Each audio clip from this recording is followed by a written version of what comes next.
Welcome sa Moto Info. Hanap mo ba ay big bike looking at affordable na motor? Kung oo, para sa iyo ang video na ito dahil ang topic natin ngayon ay tungkol sa Honda CB150X.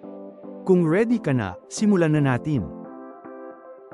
Kung interesado kang kumuha ng hulugan na Honda CB150X, kailangan mong i-check ang nasa screen. Nasa screen ang mga pangunahing details na kailangan mong malaman sa pagkuha ng motor na ito. Kung magkano ang SRP, buwan ng bayad at iba pang important details.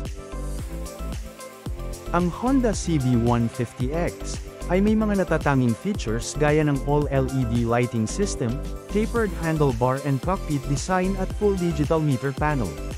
Mayroon din itong high windscreen. Bukod sa mga nabanggit ito din ay mayroong inverted front suspension, adventure-style undercowl at duck fender. May rear disc brake din ito at front disc brake as safety features.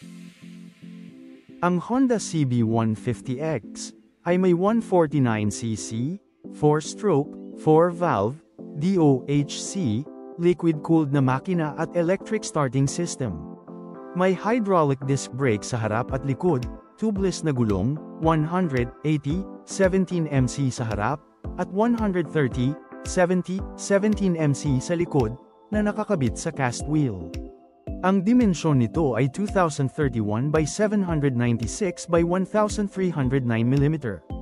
May timbang ito na 140 kg, taas ng upuan na 817 mm, at 181 mm ground clearance.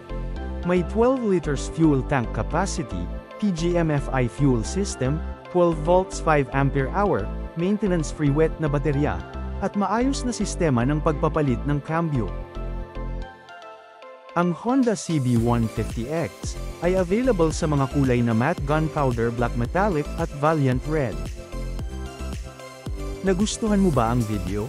Kung gayon ay maaring i-like at mag-subscribe sa Moto Info para always updated ka sa mga motorcycle sa Pinas.